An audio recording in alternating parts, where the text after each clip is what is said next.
Hello, എല്ലാ കൂട്ടുകാർക്കും ഇന്നത്തെ വിശേഷങ്ങളിലേക്ക് സ്വാഗതം. എല്ലാവർക്കും സുഖമാണെന്ന് എനിക്കറിയാം. എല്ലാവരും ഫുഡൊക്കെ കഴിച്ചാൽ ഞാനും ഫുഡൊക്കെ കഴിച്ചതായി ഇവിടെ ഇരിക്കുന്നു. പിന്നെ ഇങ്ങനെ വീഡിയോസൊക്കെ കണ്ടുകൊണ്ടിരുന്നപ്പോൾ നമ്മുടെ ഹേമസുധ ചാനലിൽ ഒരു കാര്യം പറയുന്ന കേട്ട് പുതിയ ബിസിനസ്സൊക്കെ തുടങ്ങുന്നെന്ന്. പുതിയ ബിസിനസ് തുടങ്ങുന്നെന്ന് കേട്ടപ്പോൾ എനിക്ക് നല്ല സന്തോഷമുണ്ട്. നമ്മുടെ എല്ലാവരുടെയും ആശംസകൾ, എല്ലാ വിശ്വസും നേരുന്നു. നല്ല ബിസിനസ്സൊക്കെ നല്ല രീതിയിൽ പോയി നല്ല ഉയർന്ന നിലയിൽ ആകട്ടെ എന്ന് പ്രാർത്ഥിക്കുന്നു. എല്ലാവരും ചാനലുകാരെല്ലാവരും ഓരോരോ ബിസിനസ്സുകൾ തുടങ്ങിയിരിക്കുകയാണ്. സിംഗിൾ ബോവൻ അച്ചാർ ബിസിനസ്, പിന്നെന്തെല്ലാം ബിസിനസ്സുകൾ അല്ലാതെ ഉണ്ട്. പിന്നെ അത് കഴിഞ്ഞിട്ട് നമ്മളെ കടൽ മച്ചാൻ എന്തോരം ബിസിനസ്സുകളാണ് ചെയ്യുന്നത്. ഹോട്ടലുണ്ട്, പിന്നെ മീനിൻ്റെ ബിസിനസ്, അച്ചാർ ബിസിനസ്, എല്ലാവരും അങ്ങനെ പുതിയ സംരംഭങ്ങളൊക്കെ തുടങ്ങി ഉയർന്ന് നന്നായിട്ട് വരട്ടെ. നമുക്ക് ഇവരെയെല്ലാം കണ്ട് നമുക്ക് നല്ല നമുക്ക് അവരുടെ ഈ ബിസിനസ്സും അതിൻ്റെ ഉയർച്ചയൊക്കെ കണ്ട് നമുക്കും സെൽഫ് മോട്ടിവേറ്റഡായി നമുക്ക് എന്തെങ്കിലുമൊക്കെ ഭാവിയിൽ തുടങ്ങാൻ തോന്നണേന്ന് പ്രാർത്ഥിക്കാതെ പറ്റൂ. ഇതുവരെ ഒന്നും തുടങ്ങാനുള്ള ഒരു മാനസികാവസ്ഥയും വന്നില്ല. നമ്മൾ ഒരു കാര്യം തുടങ്ങണമെന്ന് വിചാരിച്ചാലും എന്തെങ്കിലുമൊക്കെ തടസ്സങ്ങൾ വന്ന് നടക്കാത്ത രീതിയിലായി ഇപ്പോഴത്തെ പോക്ക്. എന്തിന് പറയുന്നു, ഈ ചാനൽ തുടങ്ങിയിട്ട് ഇതിനകത്ത് മര്യാദയ്ക്ക് വീഡിയോ ഇട്ട് നന്നായി വരാൻ പോലും ഇതുവരെയും പറ്റിയില്ല. അങ്ങനെ എല്ലാം ഇങ്ങനെ എന്നാലും ഇതൊക്കെ നന്നാവുമെന്നുള്ള വിചാരത്തിൽ വീണ്ടും വീഡിയോസ് ഇടുകയാണ്. എല്ലാവരുടെയും വീഡിയോസ് ഇരുന്ന് കാണുന്നതാണ് എൻ്റെ മെയിൻ ഹോബി.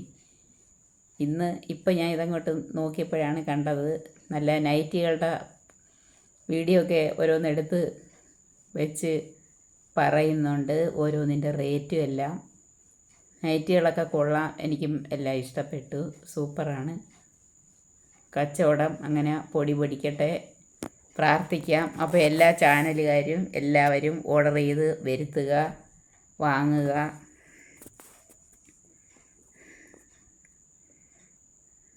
നല്ല മനസ്സോടുകൂടി തുടങ്ങിയത് നല്ല രീതിയിൽ മുന്നോട്ട് പോകട്ടെ, പ്രാർത്ഥിക്കാം. പിന്നെ ഇവിടെ വന്നിരുന്ന് ഇങ്ങനെ കാര്യങ്ങളൊക്കെ ചുമ്മാ പറയുന്നതേ ഉള്ളൂ, ആരും കാണത്തൊന്നുമില്ല. എന്നും പറയുന്ന കണക്ക് തന്നെ. പിന്നെ ഇന്ന് ഞാൻ നടന്നാണ് വന്നത്. ഞാൻ വിചാരിച്ച് കുറച്ച് നടക്കാമെന്ന്.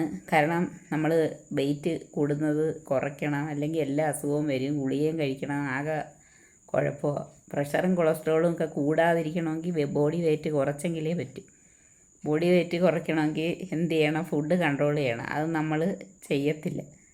നമുക്ക് ഫാറ്റ് എല്ലാം കൂടെ കൂടിയ ഉള്ള അസുഖം എല്ലാം വരും. കുറച്ച് നടക്കാം എന്ന് വിചാരിച്ചാൽ വൈകിട്ട് നടക്കാൻ തുടങ്ങിയത്. അങ്ങനെ ഏതാണ്ട് 1 മണിക്കൂറോളം നടക്കണം. അങ്ങനെ നടന്നിട്ട് മാത്രം കാര്യമില്ല, നമ്മുടെ ഫുഡ് കഴിപ്പ് കുറയ്ക്കണം. എൻ്റെ കാര്യം മാത്രമല്ല, എല്ലാവരുടെയും കാര്യമാണ് പറയുന്നത്. എന്നാലേ നമ്മുടെ വെയിറ്റ് കൺട്രോൾ ചെയ്യാൻ പറ്റും. പിന്നെ ഇവിടെ വന്ന് വീഡിയോ ഒരെണ്ണം ഇടാമെന്നങ്ങ് വിചാരിച്ചതാണ്. എല്ലാവരും സപ്പോർട്ട് ചെയ്യുന്നുള്ള പ്രതീക്ഷയിൽ ഞാൻ പോകുന്നു. എല്ലാവർക്കും ഗുഡ് നൈറ്റ്. ഇന്ന് ആ കാര്യം മാത്രമാണ് ഞാൻ പറഞ്ഞത്. എല്ലാവർക്കും നല്ലത് വരട്ടെ.